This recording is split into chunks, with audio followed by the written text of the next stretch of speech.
Youngstown was presented with a number of different proposals that were going to cure it, that were going to fix it, that were going to be the silver bullet. And one of them that I still find a bit of amusement in is the blimp factory. Now, I don't know how many of you you've probably all traveled recently and traveled via airship, but I doubt that any of you have traveled in a blimp. And this was even after the Hindenburg. So the people of Youngstown were grasping at something, trying to define themselves by one additional industry, something other than steel.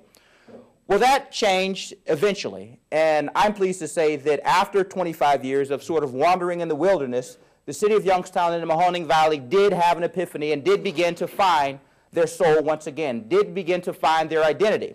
And a lot of that has to do with the collection of new leaders that began emerging in the city and in the suburbs and in the valley. It was about 7 or 8 years ago that the city of Youngstown partnered with Youngstown State University to begin a project that would ultimately come to help redefine what Youngstown was about. That project ultimately became known as Youngstown 2010, but it started in about 2000 or 2001 after the 2000 census, when the city of Youngstown, Ohio, led the state in population decline. The city saw a 14% population decline between the years of 1990 and 2000. And it was a very brutal and direct wake-up call to what the condition of the city had become. There was still this notion that somehow manufacturing was going to return. There were still those who were hanging on to this notion of steel is going to come back and Youngstown is going to be the powerhouse that it once was. But after that census, there was a wake-up call, and city leaders and civic leaders and nonprofit and business leaders collectively decided that something had to be done. And that's where the partnership with Youngstown State University was birthed, and the relationship has been more productive in the past 8 to 9 years than it probably was in the previous 50 years since. Youngstown 2010 began as a series of discussions with folks in the community, not your traditional leaders of the elected and the business titans, but leaders that were in the neighborhood, leaders that were in the nonprofits, leaders that were in the community that has historically not necessarily played a role as you would expect leaders to play. Out of that series of conversations, there was an agenda set forward that was going to help to start shaping the conversation of what would happen in this community for the next several years. And it was in December, on a cold December night, as we like to tell the story, that 1,300 citizens of Youngstown, Ohio, and the surrounding communities came together and spent 3 hours talking about the future of their community. And what's amazing about that is because there were no quick fixes, there were no magic potions, and we said that as we gathered together this evening, we weren't going to come with a bunch of promises and a feel-good sermon, but we were going to talk very candidly and very honestly about the future of the city. We had actually planned that meeting to last about an hour and a half. Well, when it was all said and done, the citizens of Youngstown spent 3 hours on a cold December night, about a week before Christmas, talking about putting together a plan and a vision for the future of that community. Now, out of that plan and that vision wasn't anything that was groundbreaking or historical or revelatory in the sense of, and we'll talk about what was discovered there, but the fact that here were people of a very cynical, very hard-scrabble community coming together saying that we understand that we have to take charge of the future of what's going to happen here. No longer was it going to be acceptable to wait for a knight in shining armor to come from Washington, Ohio, or some business was going to come and make everything okay, that the people of Youngstown and Mahoning Valley begin to understand that the future existed in the hands of the leaders that were there. And again, not just the political leaders, because anyone who knows the political history of the Mahoning Valley knows that there are some very colorful political leaders, but to say the least. But those leaders were not leading in a way that was productive for the community. So finally, that message, that epiphany occurred, and that message got through. There were 4 basic principles that came out of that night, and those are the principles that are yet guiding us to this day. The first principle was accepting the fact that we were a smaller city. Now, in terms of cities, cities often measure themselves in terms of wealth or prosperity or importance based on the population. And there's a nice, round, even number of 100,000 that sort of establishes you as being in the big leagues. And for a while, the city of Youngstown had a population that exceeded 90,000. Well, when the population dropped from 100,000 to ultimately 82,000, where this epiphany occurred, you can imagine there was a lot of emotional and psychological wrangling that had to occur. And we had to get forward the notion that smaller didn't have to mean inferior. There were small 60 or 70 or 80,000 population cities that had a quality of life that was very attractive and very competitive.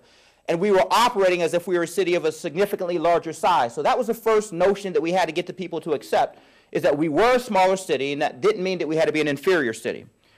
We also had to get everyone in the community to understand that we had to redefine Youngstown's economic base. Steel was king for so many years. It was what identified Youngstown, it was what people were most proud of, and it was what ultimately set the tone and the pace of everything that went on in the Mahoney Valley. Youngstown was at one time the economic juggernaut. Youngstown set the agenda, and you either followed the agenda or you got out of the way. As the manufacturing industry declined and other industries became of equal or greater import, the relationship between the central city and the outlying areas began to change. Youngstown, as once the economic titan and the juggernaut, had to recognize and accept the fact that the surrounding communities were going to play just as an important role in the economies of the area. Now, again, as leaders of Youngstown who had been used to setting the tone, you can imagine that wasn't very easily digested, not very easily accepted, that some of what were considered sleepy suburban communities or places that were nice places to be but really shouldn't be at the table making economic decisions were now going to play a more important role. Youngstown's economic base had to be diversified. The world was changing, the country was changing, the area was changing, but the community still wanted to hold on to what had defined it for so long. So in terms of accepting we were smaller, understanding that we had to redefine our role in the regional, the national, and the global economy, the third principle that we accepted that evening was that we had to improve the image and the quality of life of Youngstown, Ohio. Now, while we were putting together an economic plan and a land use plan, people would say, well, what does the image and the quality of life have to do with a comprehensive plan? But if we were going to be very pragmatic, Youngstown had established a reputation that wasn't all that favorable. There were a lot of positive things going on in Youngstown. There were a lot of positive people in Youngstown. There was a lot of creativity and innovation in Youngstown, but it was too often overshadowed by the story that people like to tell of Youngstown of 40 or 50 years ago. We also had to address quality of life issues that made Youngstown a place that people would want to be. Those quality of life issues range from everything from the aesthetics of the community to the education that went on in the community to the civic relationships in the community. We actually found out that we would have to dedicate an entire section of this vision and comprehensive planning to racial relationships, not something that typically you would dedicate resources or energy to when it came to recreating a community, but we wanted to be very pragmatic in our approach. So we incorporated all those things into improving the image and quality of life. And the fourth principle that came out from that evening was the fact that this needed to be a call of action. I talked about the cynicism in Youngstown and the fact that Youngstown wasn't welcoming to outsiders sort of coming in and dictating and telling them what to do. But at the same time, if that wasn't going to be the case, the folks in the city had to accept responsibility, that it wasn't just going to be City Hall or the elected officials calling the shots and making this plan move into action, that they all had to be a part of it. And it was interesting that out of four basically simple, straightforward principles, we have now found ourselves as a part of a movement. And as a part of those principles, we saw the emergence of new leaders in Youngstown on a place that we had never seen before. Folks who had lived in Youngstown, worked in Youngstown, been around Youngstown, had now felt that they had a civic engagement or civic investment in the future of their community. And at the same time, we had elected officials, some of whom were a part of this new generation of leadership who were accepting of it. And we also had some of the elected officials who were a part of the old guard that said, well, you know what, this is our town, and we'll sort of call the shots and tell people how it operates.